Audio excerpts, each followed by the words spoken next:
of you guys guessed that this image would be Jango Fett, and now I can confirm it's Jango. We're getting Jango Fett. The daddy of all of the clones is officially coming to Galaxy of Heroes. This is one of the more desired characters that we've been asking for a long time, so this is going to be really exciting to a lot of you. Now, I know a question that's going to be hot on all of your minds that you need to know. Is this marquee? Is this legendary? What is it going to be?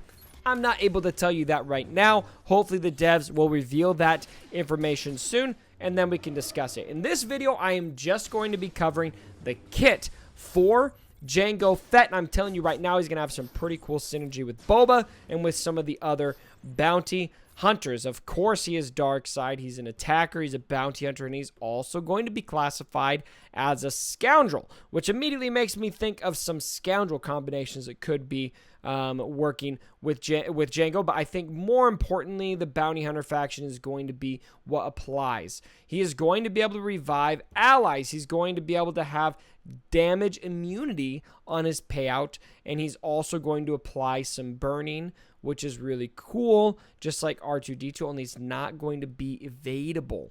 So let's get into the details of his kit. He has described Jango as a notorious bounty hunter that exploits debuffed foes by using armor shred and burning. So armor shred is definitely one of the cooler debuffs in the game. Good to see that Jango is going to be able to utilize that.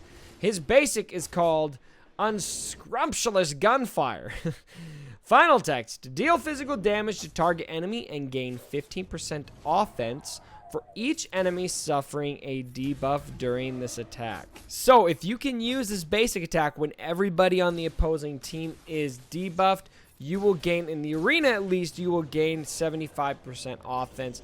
That's very, very nice. If the target enemy was suffering a debuff, Jango Fett attacks again. So definitely make sure you are attacking those who are debuffed. And I think it's interesting. You'll see a lot of parallels to Boba's kit. Like father, like son. I think Boba learned from daddy and has a lot of the same elements in his kit. Special number 1 is Shrapnel Blast, and this does have a cooldown of 3.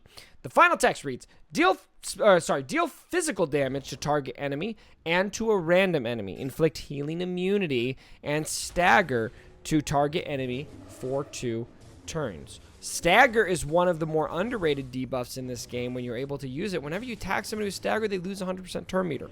Very, very useful to have that debuff if you can get it to stick on the enemies. Now, of course, a lot of you are facing Traya right now, and debuffs are difficult to use against Traya.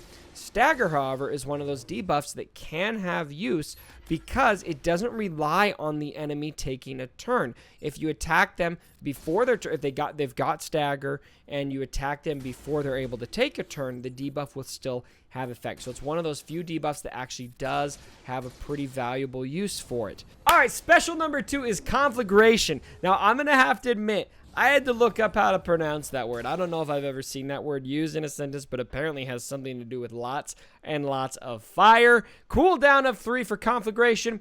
Final text: inflict burning for 3 turns, then physical damage to all enemies. So that's significant. You're going to inflict burning and then deal the physical damage to all enemies. This attack can't be evaded. Target enemy loses 25% max health stacking if they were suffering a debuff.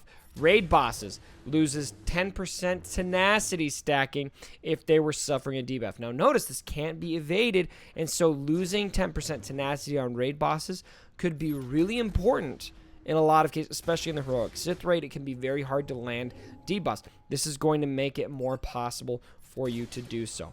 Very, very cool. All right, Jango's leader ability, anything to get ahead. Final text: this is a Zeta. Scoundrel allies have plus 30 speed. That's a lot of speed, my friends. A lot of people have that plus 30 speed in their leader kit, and that's really nice to have. And all enemies have minus 40% tenacity. Wow. Enemies have minus 20% potency for each. Debuff on all bounty hunter allies. Enemies that are suffering from burning cannot gain bonus turn meter.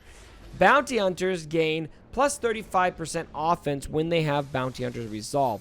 When Jango Fett is in the leader slot, and not the ally slot, the following contract is active. Contract: damage a debuffed enemy 20 times. Only bounty hunters can contribute, of course. And then the reward is that all bounty hunters gain bounty hunter's resolve at the start of their next turn, and 25% critical chance. All bounty hunters have their payouts activated.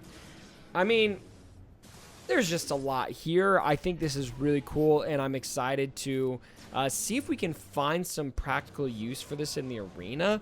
I'm still not buying this kit in the arena necessarily. I think it's definitely going to be an amazing raid kit, but as far as arena is concerned, this does counter a lot. The minus 40% tenacity is going to be really nice, and then minus 20% potency for each debuff on bounty hunter allies. So every time you have a debuff, it's going to be harder and harder to debuff the teams. It kind of reminds me of Scion. Whenever he does not inflict pain, he's going to have his cooldowns. He's gonna be able to use that special ability quite a bit sooner. You know, the more debuffs you have, the harder it's going to get to debuff that team. And then just the inability to gain bonus turn meter, very good. Now, that's not going to necessarily be super meaningful against Trey Elite. I think if this was in the Palpatine meta, if we were getting this character, it might be a really valuable counter to Palpatine lead. So as far as arena is concerned, there's still some question marks, but that minus 40% tenacity for raid bosses is going to be huge. And you've also got that minus 10% from his second special. So lots to say here and lots to test out. Pretty excited about that leader ability. Actually, I think it looks pretty good. Unique number 1, Notorious Reputation. Final text is a Zeta ability here as well. Jango Fett has plus 100% defense penetration and plus 50% max health. Very nice.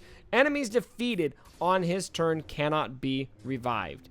At the start of the battle, and whenever he defeats an enemy, Jango Fett recovers 100% protection, like father, like son, and gains Bounty Hunter Resolve until he is defeated. Bounty Hunter Resolve is that they ignore taunt, and when defeated, they revive at 100% health, can't be dispelled or prevented. So, very similar to Boba Fett, especially that protection gain and the Bounty Hunter Resolve buff, of course, which speaks for itself. And again, it's just really cool that that's going to be able to be applicable to all bounty hunters. I think there's a lot of raid potential there in particular. Jango Fett's contract payout. Jango Fett gains damage immunity for 2 turns, which cannot be dispelled or prevented, and plus 50% offense. Damage immunity.